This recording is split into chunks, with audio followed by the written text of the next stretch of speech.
Welcome to this video, and in this video we will be discussing about how to simulate an XOR gate using LT Spice in CMOS logic. So the first step of any simulation is to create the actual circuit. So here to create the circuit, the CMOS approach has been taken. Now first of all, before we design the circuit, let us look at the XOR gate equation. So an XOR gate can be defined as A XOR B is equal to A B bar plus A bar B. So when we know the equation, we can move on to simulate the same circuit in CMOS.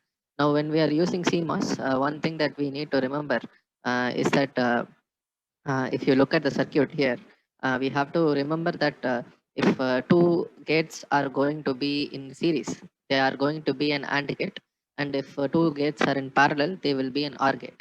So if you look down here, so this equation here, A B bar plus A bar B, if you look here, you can see that A B bar is going to be in series, and if it is in series, it means that it is an AND gate. And if you see here, A bar B is going to be in series, it is an AND gate. And both A B bar and A bar B, they are both in parallel, which means it is a OR gate in the NMOS logic. Now, in the pull down circuit, this logic applies, and the pull up circuit is going to be completely complementary of what we have seen in the pull down circuit.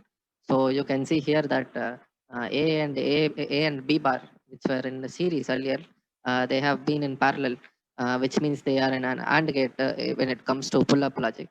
And you see here that the A bar B, which is going to be your series here, which is going to be an AND gate, is realized using a parallel connection when it is in pull up circuit, which is connected to the VDD.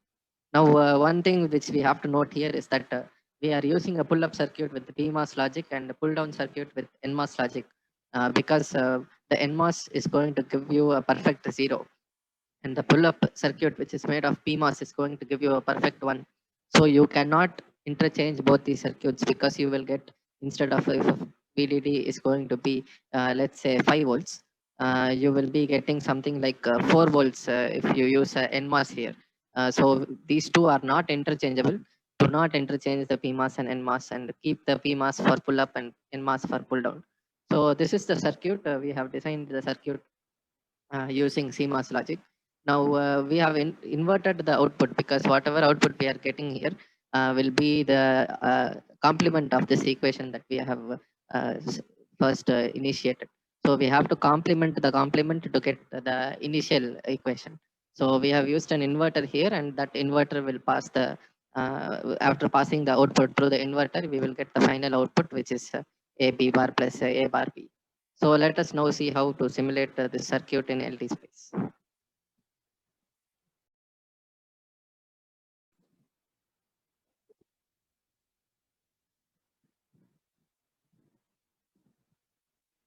First of all, after we open the LT space and we create a new schematic, what we will see is a blank screen like you are seeing right now here.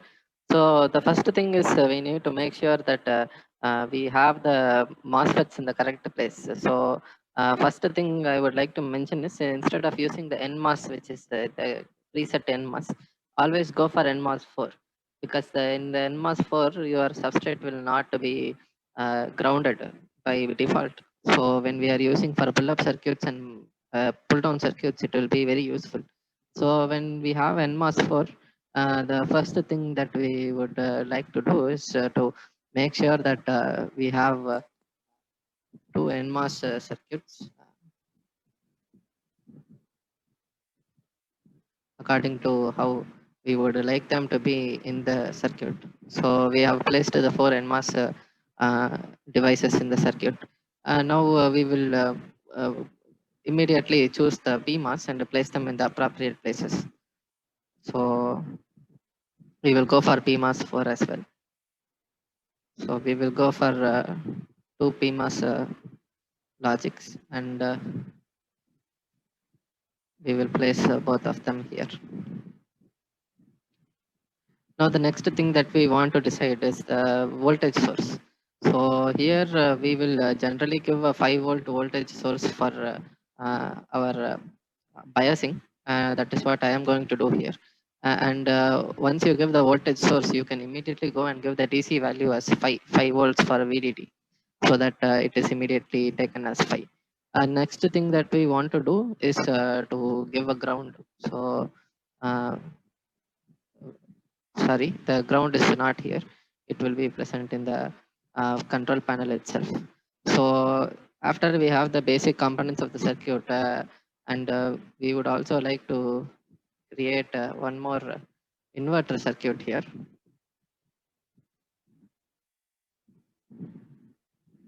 You can see that this inverter is very important, because uh, we need to make sure that uh, our final output is the inverted one.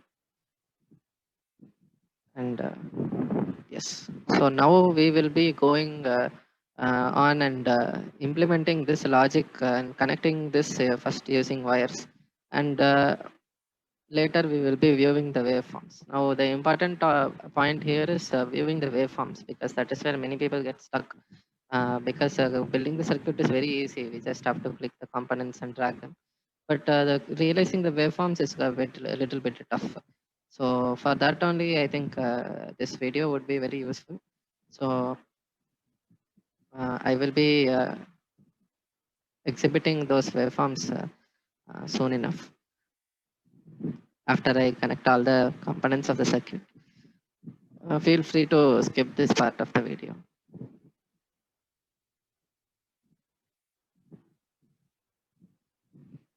Now the final output will be realized here. This is the main part where the final output will be realized. So let me just give it some kind of a name, uh, and give it a tag also. Uh, I will give a tag here, and the most important point is I will give it an output tag.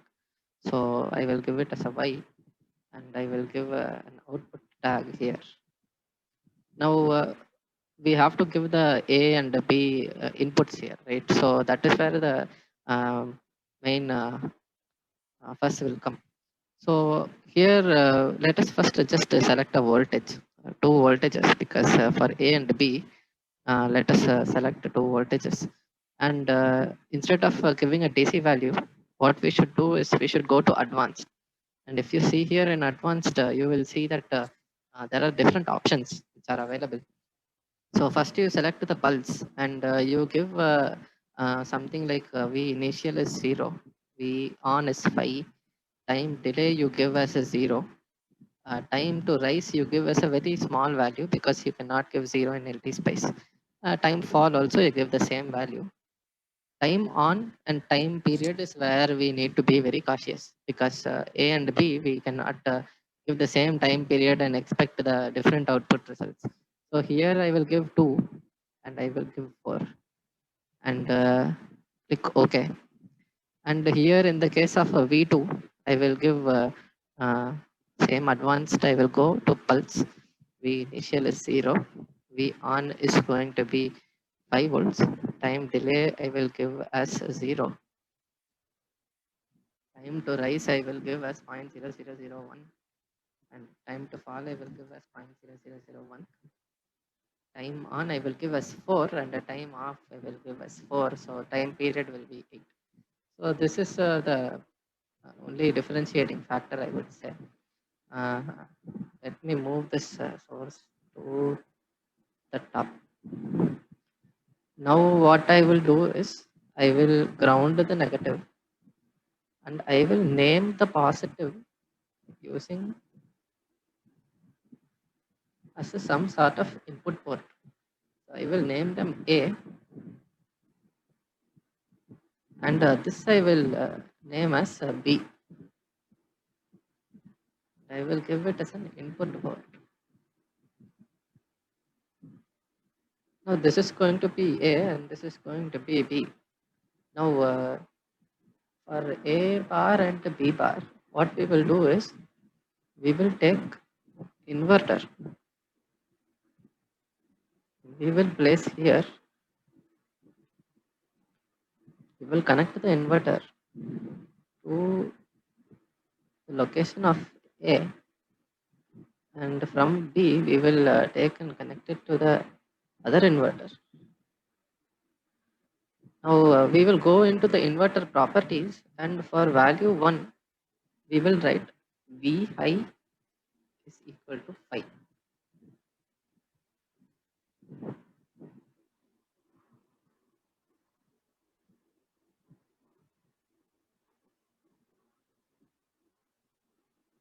And for value here we will write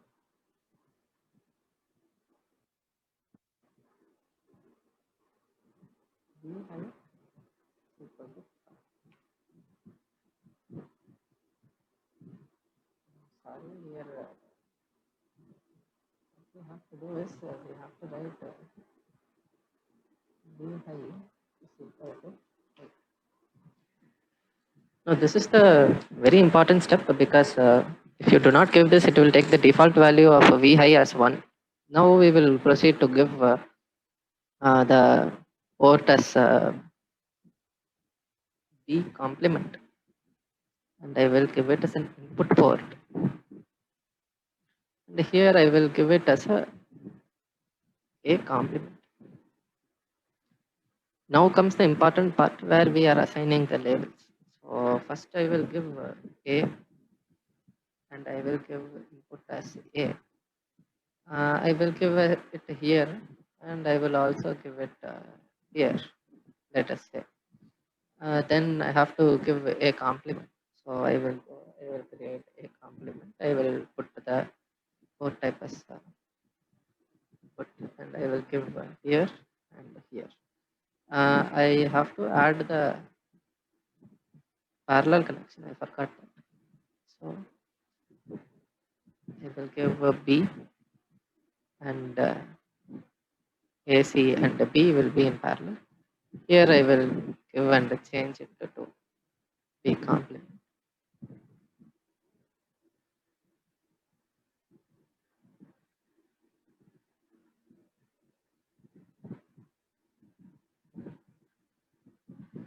Here I will give A bar B and A B bar. So here I can kind of see. So great. So now we have built the circuit. So what we have to do now is we have to visualize the waveforms. So to visualize the waveforms, we have to run the circuit.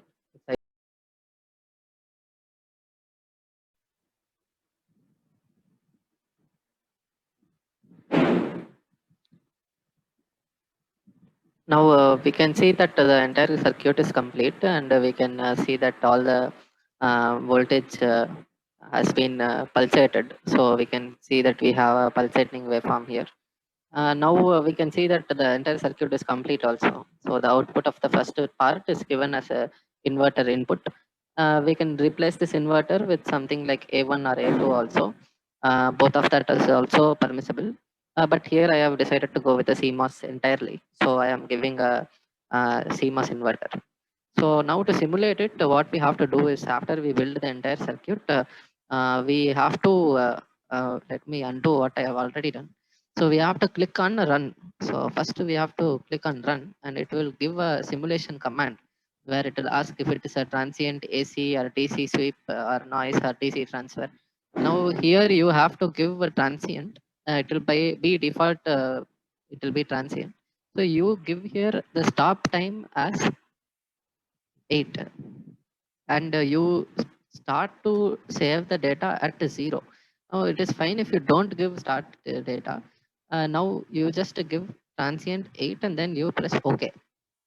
Now you will see something like this appear after you press OK. So you can see that from 0 to 8 the time frame has been created for you. Now we can forget the circuit for a while. Now we will maximize the waveform. Now, in order to visualize all these three waveforms separately, we will add a plot plane so that we have three plot planes. Now we will add a trace. So first you click on VA, you click OK. Now you can see that the A waveform is beautifully formed here. Now you add another trace and you click on B. Now you can see here that the B waveform with a time period of 4 is beautifully formed here. Now we will finally add the trace Y. Now the Y is our final output. Now in order to visualize this better, let me go to 6 and the bottom is -1. So we can see here that when both A and B are 1, we are getting the value as 0. And when only A is 1 and B is 0, we are getting the value as 1.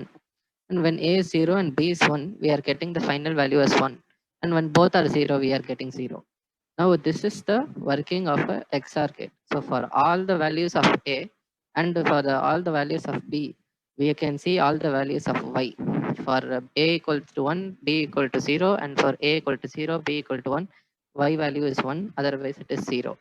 So we have successfully built XOR gate using LT Spice in the following video. Please do leave your comments, and if you are building of this circuit in LT Spice is successful, please do let me know in the comments. Thank you.